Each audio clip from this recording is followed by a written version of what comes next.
Le Paris Saint-Germain glane sa 15e Coupe de France. Je crois que Nono les a toutes vécues, hein, Nono, hein, vu que tu es supporter du Paris Saint-Germain depuis la première heure, depuis les années 70, bah, tu auras connu les 15 Coupes de France, Nono. C'est quand même chapeau bas, quoi. Chapeau bas, Ouais, Nono. on a vécu les 15, hein. Donc c'est bien, mais t'as pas 15 étoiles, malheureusement, c'est dommage. Mais en tout cas, voilà, le PSG a confirmé ce soir que c'était le meilleur club de France. Mon Nono, première saison de Luis Enrique, vainqueur du Trophée des Champions, vainqueur du championnat assez facilement avec 2 défaites, vainqueur de la Coupe de France, éliminé en demi-finale de Ligue des Champions, certes contre Dortmund, mais demi-finale de Ligue des Champions. Ce soir, il y en a qui diront que Enrique n'a pas eu les couilles de mettre Mbappé sur le banc, qui n'a pas bien préparé sa finale en faisant la fête tous les jours et en étant plutôt ailleurs que sur le terrain d'entraînement. Comment déjà tu as trouvé la première saison de Luis Enrique, que ce soit au niveau palmarès et au niveau jeu et au niveau prise de décision, autorité? Eh ben, malgré tout, convaincante. Bon, bah, il va falloir voir l'après Mbappé la saison prochaine. Là, je vais te parler un peu du match. Sacha, je sais pas ce que tu en penses, mais pour moi, c'est peut-être la meilleure première mi-temps. La première mi-temps a été la meilleure mi-temps de toute la saison. J'ai vu du très très bon PSG. Malheureusement, toujours nos défauts. On n'avait pas 90 minutes dans les jambes, surtout Mbappé et Dembélé qui ont été malgré tout moyens. On n'avait pas 90 minutes dans les jambes. On prend un but venu d'ailleurs, toujours à cause de la défense centrale. On prend une tête venue d'ailleurs et on se rend le match difficile. Alors que pour moi, à la mi-temps, il devait être bouclé 3 ou 4-0. Mais un bon PSG quand même, hein. Une première mi-temps magnifique et avec un grand joueur. Oui, je le dis et je le répète. Aujourd'hui, le grand joueur du PSG s'appelle Vitinha. Je suis d'accord avec toi, Nono, mais le problème, comme tu l'as dit, un match, ça dure pas 45 minutes, ça dure 90, voire 95, et ça, bah, c'est pas que sous la houlette de Enrique. Il y a des problèmes avec ça depuis, on va dire, le départ de Blanc, depuis l'arrivée de Emery, après c'était Tuchel, et après c'était Pochettino, et après c'était Galtier, maintenant Enrique. Que ce soit entre les clean sheets où le PSG a beaucoup de mal à faire un match sans prendre 2 buts, et qu'en plus de ça, le PSG fait des très bonnes premières mi-temps et après s'arrête de jouer dès qu'il mène 2-0, bah ça date pas d'hier, Mono, malheureusement, et ça continue à créer des problèmes, c'est dommage. Mais bon, la saison d'Enrique, à combien de pourcents réussi? Ah ben là, moi je vais dire, bon, bah, l'objectif principal a été loupé, ce qui fera baisser un petit peu le pourcentage. Je vais dire 50%. Ah, bah tu vois, c'est pas tant c'est une moyenne, quoi, c'est moyen, donc c'est pas Ah bien. non, je saute pas au plafond non plus, hein. Ouais, donc c'est pas top en fait, parce que tu dis que c'est satisfaisant, mais satisfaisant pour moi ce serait un 6 ou un 7. Là c'est 5, donc Ah bah, c'est moyen. il a sauvé les meubles, comme tu as dit, il fait un triplé. Ouais, pour toi c'est Bon, moyen, quoi, pour toi c'est moyen en fait, c'est pas bon, c'est moyen. bah, il a fait ce que les autres ont fait, hein, tout simplement, hein. Ah, ils l'ont pas On tous fait, attend. non, non, ils l'ont pas tous fait. Galtier n'a pas gagné la Coupe de France ni le Trophée des Champions, faut pas l'oublier. Non, il a gagné le Trophée des Champions, il a pas gagné la Coupe de France, pardon. Il a pas gagné la Coupe de France, il a gagné le championnat avec 1 point d'avance seulement. Pochettino aussi a perdu le Trophée des Champions et n'avait pas gagné la Coupe de France la deuxième année, il l'avait gagné la première année, lui. Ouais, c'est vrai ce que tu dis, ça peut être vrai, mais le problème c'est que moi j'aurais toujours ce match contre Dortmund en tête et je t'ai dit, gagner une Coupe de France à l'époque de l'équipe de dope qu'on avait, ça aurait été exceptionnel, mais là ça devient banal et c'est même plus excitant de regarder une finale. Il y a pas une. Bah, c'est là que tu as vu aujourd'hui, Sacha, bon, bah, tu loupes l'objectif principal. Non. C'est là que tu as vu, malgré le score étriqué, la différence entre le PSG et les autres clubs de Ligue 1. On verra comment ça se passe sans Mbappé. Mais là, tu vois une telle différence.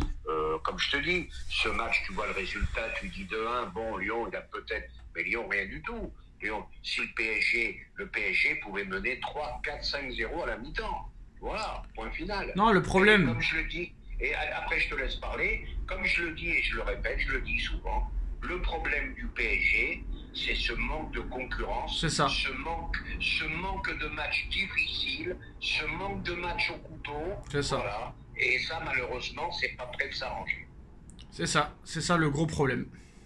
Voilà, pour moi, voilà, c'est le problème, il est là, hein. Et bah les Qataris ont qu'à aider la Ligue 1. Bernard Tapie l'a fait à son époque. Bah je sais pas, ils ont qu'à faire venir des investisseurs en Ligue 1 et il y aura plus de problème. Oui, parce que là, il va falloir une Voilà. concurrence, c'est pas possible. Bah, Maintenant, non. pour- Le problème, c'est que cette année, en plus, tu avais 4 places qualificatives pour la Ligue des Champions. 4 places. D'accord? 4 places. Marseille n'en a pas profité.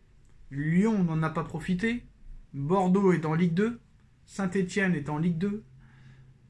Il n'y a que Monaco qui en a profité, mais tu vas te retrouver avec Lille et Brest en Ligue des Champions, et sans leur faire offense, ça m'étonnerait que ça aille loin.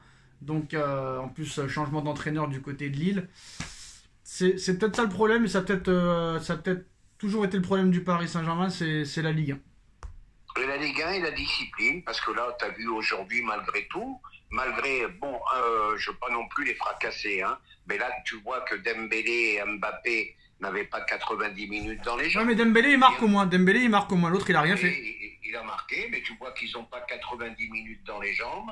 Bon, il a été un peu moins mauvais que ces derniers temps, Mbappé, mais c'est pas le Mbappé qu'on connaît.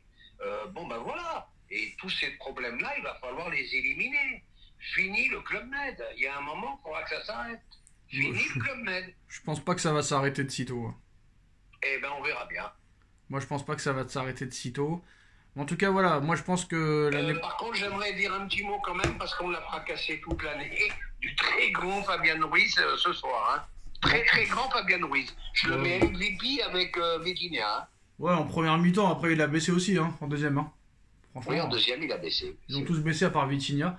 Alors qu'est-ce qui va se passer maintenant pendant ce mercato? Est-ce que Ugarte va partir? Est-ce que Skriniar va partir? Est-ce que Marquinhos va partir? Est-ce que Kolo Muani va partir? Est-ce que Ruiz va partir? Est-ce que Soler va partir? Et qui va venir remplacer Hernandez? Est-ce qu'il y aura de la concurrence sur les côtés au niveau du gardien? Est-ce que ça va être la même défense centrale où il y aura du renfort? Parce que là, le plus inquiétant, Nono, moi tu me parles du milieu de terrain. Ouais, je veux bien, le milieu de terrain est défaillant, il n'y a pas de problème. Mais moi, ce qui me fait plus peur, franchement, c'est la défense centrale qui a été catastrophique toute la saison. Franchement. T'as vu encore le but que t'as pris ce soir. Donc pour moi, Beraldo ne fait pas la maille. Ouais, mais Beraldo, au moins, il apporte offensivement. Le mec sur des corners, il peut te faire des têtes, il peut te faire des trucs. Oui, d'accord, mais il fait pas la maille quand même. Ouais, Marquinhos, lui, il fait la mayonnaise, Nono. Hein. Je suis désolé, mais là, je pense qu'il faut mettre un terme. Je pense que c'est bon, hein. On a fait le tour. Non? Avec qui? Marquinhos. Ah, bah Marquis. Bah c'est bon, ça fait 11 ans, c'est bon, il a eu sa chance, ça fait 11 ans, Nono. C'est bon, non? Oui, mais on a besoin de sang frais, on a besoin de nouveautés, mais il va pas falloir se tromper. Regarde encore l'erreur avec Skriniar. Moi, le premier, le Skriniar de l'Inter de Milan et celui du PSG, c'est pas le même, hein, c'est son cousin. Mais je sais pas, il y a des recruteurs, il y a des scouts, il a été blessé, tu vois qu'il a plus le niveau, qu'il a plus la vitesse, voilà. Par contre, un petit bon point aussi pour Nuno Mendes ce soir qui revient. Je pense qu'avec avec l'intersaison et tout, je pense qu'il peut revenir à son très très bon niveau. Par contre, Hakimi, moi ça me plaît pas, hein. Je suis désolé de le dire, mais... Ah, mais pour moi, Hakimi, je te dis franchement, moi j'aime pas. Je suis sévère. Moi j'aime pas. Beaucoup de pertes de balles, beaucoup de pertes de ballons, pas très précis dans ses surcoté, centres. Surcoté. De toute façon, Nono... c'est loin du grand joueur. De toute façon, Nono, hein, quand le Real Madrid te jette, il y a 9 chances sur 10 pour que tu sois une daube. Hein. C'est véridique. Ah bah ça c'est évident. Non, parce qu'il était très fort avec l'Inter, peut-être. Mm. Mais il faisait quoi en Ligue des Champions avec l'Inter? Oui, on va pas revenir sur non, parce que l'année où il part, Hakimi, ils vont en finale de Ligue des Champions sans lui. Là, Dortmund, ils vont en finale de Ligue des Champions sans lui. Donc je t'ai dit, quand le Real te jette, Nono, c'est que tu le vaux pas bien. C'est comme la pub, voilà, le Real. Une petite mention spéciale aussi à l'arrêt de classe mondiale de Donnarumma. Ouais, mais ça, c'est toute la en Ligue 1, on a l'habitude. Voilà, le problème, toujours pareil, très très fort sur ça va te servir à quoi? Sur sa ligne. Ça va te servir et toujours ses défauts qu'il n'a pas gommé. Bon, non, moi j'ai pas de peine pour les joueurs, mais bon, j'ai un peu de peine au niveau humain. J'aimerais comprendre, mais bon, personne ne lui posera la question. Je pense que ça a été interdit de la poser, mais j'aurais bien voulu savoir qu'est-ce qui s'est passé avec Ugarte quand même. Juste pour savoir, curiosité, juste la curiosité. De mettre 60 millions sur un gars qui est irréprochable pendant les 2 premiers mois, le chouchou du parc, titulaire indiscutable, et d'un seul coup, parce qu'il a raté 2 matchs, il a été mis complètement Dans le coffre, comme tu dis, Nono. Dans le coffre. Ah, bah, ils l'ont mis au frigo. Moi, je vais plus loin que toi. Ils l'ont mis au frigo, tout simplement. Et puis, je vais te dire, bon, bah, il y a que Enrique qui pourra te répondre à cette question. Ah, mais si on lui pose pas la question, Nono, ça risque d'être compliqué, hein. Si on pose pas la question. Il faudrait qu'un journaliste se réveille. Et pourquoi il lui pose pas la question, Nono? C'est quand même un joueur qui a été acheté 60 millions. C'est pas un joueur banal que t'as recruté. 60 millions d'euros. Eh ben, tu vas peut-être le savoir cet été avec le mercato, pourquoi ils veulent... Non, mais pourquoi? Pose-lui la question au mec. Là, il y a une conférence... Non, mais là, il y a la conférence de presse d'après-match, là. Il y a la conférence de presse d'après-match. Monsieur Enrique, pourquoi monsieur Ugarte a été mis au placard? Ça prend 5 secondes, Nono. Il te répond, il te répond. En plus, c'est une question facile. Il te répond, il te répond, il te répond pas, il te répond pas. Et voilà. Tu tentes, ça fait 5 ans que tu dis à Mbappé, est-ce que vous allez aller au Real, est-ce que vous allez au Real, est-ce que vous allez au Real, et tu peux pas poser la question à Enrique, pourquoi Ugarte a été mis au placard, monsieur Lucho, s'il vous plaît. Pourquoi? Oui, mais tu sais comment ça se passe, ils répondent toujours à côté. C'est pas grave, mais tente au moins, la question elle a jamais été posée. Oui, tente. Je suis d'accord, faut la poser. Tente, il t'envoie chier, c'est pas grave, mais tente la question, c'est pas non plus une question grave. Voilà, hein. bah, une nouvelle fois un petit peu déçu de Mbappé ce soir. Voilà, Dembélé qui n'a pas été extraordinaire non plus ce soir, malgré qu'il ait marqué un but sur une erreur du gardien. Écoute, voilà quoi. Puis moi, ce qui me fait peur, Nono, c'est que je vois un petit peu qu'apparemment Paris voudrait Cherki pour l'été prochain. C'est pas une blague. Ouais. Bref. Hein. Ah bah, s'ils vont sur Cherki, ça veut dire qu'ils n'ont rien compris. Par contre, ce que j'ai aimé, c'est la grosse ambiance qu'ont mis les supporters lyonnais et les supporters parisiens. Hein. C'était grosse ambiance, hein. Chaud. Hein. Oui, c'était pas mal. Au stade, ça devait être impressionnant. Voilà, c'est terminé maintenant, hein, finale de Ligue des Champions, après ce sera l'Euro. Dernier match de Kroos, Nono, Toni Kroos, on lui a fait une haie d'honneur et il a refusé la haie d'honneur, il leur a dit arrêtez. Et ça, c'est un joueur vraiment, que ce soit sur le terrain et hors du terrain, exceptionnel. Hein. Franchement. Oh, quelle classe, quelle classe. Oh, ouais. En tout cas, classe exceptionnelle. Le Real cette année champion, meilleure attaque, meilleure défense, invaincu à domicile, une seule défaite, 95 points sur 114 possibles. Faut dire quand même bravo, même si l'arbitrage est toujours favorable, faut le faire quand même. En tout cas, voilà, hein, jeu 7 et match. C'était le dernier match de Mbappé avec le PSG ce soir. Nono, dernière question. Honnêtement, réfléchis bien. En 7 ans, si tu devais retenir qu'une seule chose, excusez-moi, de Mbappé, si tu devais retenir une seule chose de Mbappé, ce serait quoi, Nono? Ah ben Mbappé, il nous a fait vibrer. Hein, on va pas non plus délirer. C'est un très très grand attaquant. Il nous a sauvé plusieurs fois la mise. Comme tu m'as dit la dernière fois, des triplés au Barça, je sais pas où. Enfin, il a fait des choses exceptionnelles. Ouais, mais une chose que tu as retenue. Une chose que tu retiens. Dommage que ça s'est mal fini. Et moi, je te dis franchement, depuis l'histoire de Monaco, oui, mais qu'est-ce que tu retiens? J'ai pas digéré. Mais qu'est-ce que tu retiens de cette année? Une seule chose. Ah, que de cette année? Non, une seule chose dans sa carrière de 7 ans au PSG. Qu'est-ce que tu retiens? Qu'est-ce qui t'a marqué? Ah, bah, j'ai pas les images en tête. On va dire le triplé à Barcelone. D'accord. Bah, moi, c'est le regard qu'il a eu envers la fille, hein, parce que j'ai l'impression qu'il avait plus une fille. Il a jamais vu une fille de sa vie, hein, Nono. Hein. Ah, bref. Non, ça, j'étais pas là-dessus. Nono, et bon, les Footix sont de sortie ce soir. Contre qui le PSG va jouer le trophée des champions, vu qu'ils ont gagné tout? Bon, allez, même Nono il va répondre à ça. C'est contre qui le PSG va jouer le trophée des champions? Oui. Le PSG va le jouer contre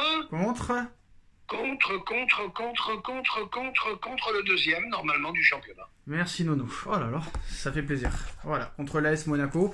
Avant peut-être la réforme en 2025 d'une super coupe comme en Espagne, où le vainqueur de la Coupe de France, le vainqueur du championnat et le deuxième et le troisième se rencontreraient. Mais encore l'année prochaine, ce sera PSG Monaco pour le trophée des champions.